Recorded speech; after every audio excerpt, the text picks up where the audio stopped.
Aljamain Sterling recently took to YouTube to share his perspective on what could be next for Sean O'Malley after his loss to Merab this past weekend, and he didn't sugarcoat it. Sterling said that O'Malley likely won't be getting any more favorable stylistic matchups from the UFC. Instead, he'll be facing the real dogs in the bantamweight division, names like Mario Bautista, Kyler Phillips, Umar Nurmagomedov, and possibly even a rematch with Petr Yan.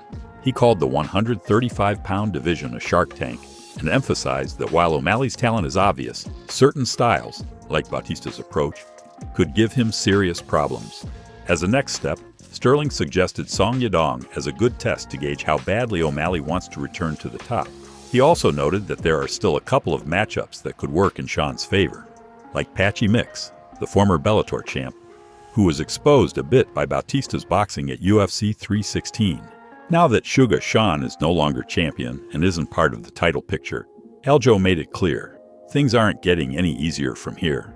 The road ahead is filled with killers, and if Sean wants another shot at gold, he's going to have to earn it the hard way.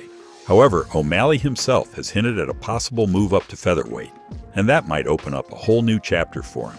Switching divisions could give Sean a fresh start, especially given his long, rangy build.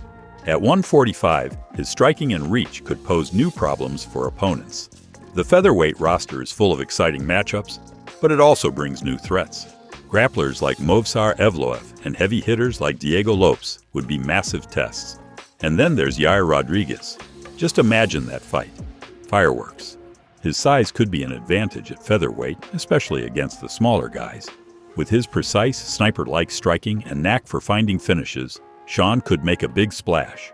But let's be real, the top featherweights would push his chin, cardio, and takedown defense like never before. Before we move further, don't forget to hit that subscribe button so you stay locked in with everything happening in the MMA world. Let's get started. Ariel Helwani didn't hold back in a recent rant aimed squarely at Jon Jones. He slammed Jones for ducking the Tom Aspinall fight and making a fool of himself on Twitter. Helwani even said that there's no other GOAT in any major sport whose final chapter has looked this bad, avoiding the toughest opponent and refusing to pass the torch. Instead of closing out his career with a legacy-defining fight, Jones is spiraling online and turning fans against him with every excuse. Ariel compared it to other sports legends, saying the greats don't run away from the big moments, they run toward them. And Helwani wasn't just ranting. He dropped new details from behind the scenes about how hard the UFC tried to make Jones vs. Aspinall happen. According to Ariel, the UFC actually agreed to Jon's price. They gave him the figure he asked for. He initially accepted, then pulled out, and even after that, they kept pushing to get the fight made. But Jones never truly committed. Helwani made it clear, Jones doesn't mind fighting. He just doesn't want to fight Aspinall. That's the real issue. And for many fans and analysts, that hesitation is leaving a huge stain on what could have been the greatest heavyweight run of all time. They got him the money, but there was a back and forth. They got him that money. They finally got him that money. And he said yes. And then he said no. And since he said no, they've been trying to figure out a way to get him to do this fight. One last fight. He ain't budging. That he is not interested. When I say not interested, I don't mean not interested in fighting. I mean not interested in fighting Tom Aspinall specifically. Tom thinks he's cooking with all of these right here. He thinks he's having like the greatest run on Twitter. What's really happening is he's cooking his own legacy right now. He's making a mockery of his legacy. Show me a great champion. Show me a great. From Jordan to Tom Brady to Ali to Lemieux to Gretzky. Show me someone who acted like this in their final chapter. Show me. Who refused to pay it forward. Jon just doesn't want anything to do with Tom. I think speaks volume because here he is campaigning for a Francis Ngannou fight. Moving up. Next we have Luke Thomas breaks down Cory Sandhagen's chances against Merab. Luke Thomas recently broke down the matchup between Cory Sandhagen and Merab Dvalishvili, and he thinks the Georgian might be in for more trouble than people expect. One of the key weapons? Cory's dangerous leg lock game. Luke highlighted that if Merab uses the same kind of takedown entries and positioning that he did against Sean O'Malley at UFC 316, he could leave himself open. In that fight, Merab was ultra-aggressive, going for the kill, taking risks. That worked against Sean. But Cory? That's a different beast on the mat. Sandhagen's jiu-jitsu, according to Luke, is massively underrated. He reminded viewers that Cory completely dismantled Davison Figueiredo, outclassing him with timing, control, and overall mad IQ. And it's not just his submissions. Cory's ability to scramble and change the momentum mid-fight is next level. If Merab overcommits, Cory might snatch a limb and turn the whole fight upside down. That said, Merab isn't easy work. With cardio for days and a relentless pace, he doesn't just beat guys, he drains their soul. And if Cory can't weather that, he could be just another name on Merab's hit list. Still, this is one of the few fresh matchups left at the top, and there's no question, it's got fans hyped. So this is, to me, the million-dollar question. On the feet, obviously, he's a lot better than Merab. Okay, no question in my mind. Long, leaps in, all kinds of awkwardness. Yeah, and he can obviously use knees in a way that he can combine disparate striking elements.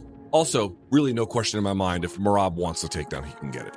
The issue for me in both the first fight and in particular the second fight is that when he got taken down into open space and now he's flat on his back and he's got full guard, that was a problem in the first fight and that was a problem in the second fight. The question you have to ask yourself is, does Cory have a solution to that problem? But I believe that the leg locking game of Cory Sandhagen could be quite valuable. Now, the problem is it's going to be very difficult to get into a good place to do them when Merab goes chest to chest, 2 knees on the ground. Although in this fight, he kind of opened up a little bit more. He had good tight control, but at the same time, he was willing to create some space to do that. Moving up. Next we have Arman Tsarukyan, facing legal troubles, details revealed. Arman Tsarukyan is facing legal issues that could land him behind bars. Just last year, Khabib Nurmagomedov dealt with a massive $3 million tax scandal involving the Russian government. Now Arman's in the spotlight too, although the amount is way smaller. Reports state that Tsarukyan owes around 99,500 rubles to Russia's Federal Tax Service, roughly $1,100 US. It might not seem like much, but it's enough to get the authorities' attention.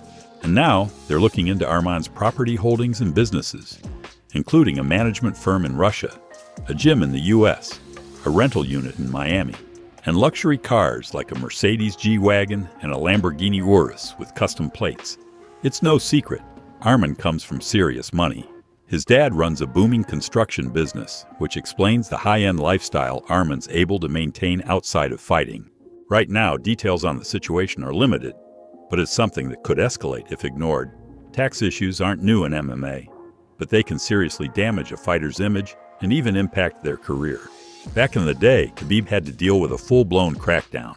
At one point, he fled to the UAE just to dodge legal heat. His gym was raided, and he was staring down real jail time if he didn't pay up. That's how strict the Russian government can be when it comes to unpaid taxes. Now Arman finds himself in a similar position. The amount may be less, but the consequences can still be severe. If he doesn't handle this quickly, the Russian authorities won't hesitate. But with his family's wealth behind him, chances are this will be resolved without major drama. That's everything for today from the MMA arena. If you enjoyed the video, don't forget to like and subscribe. We've got more coming your way daily. See you in the next one.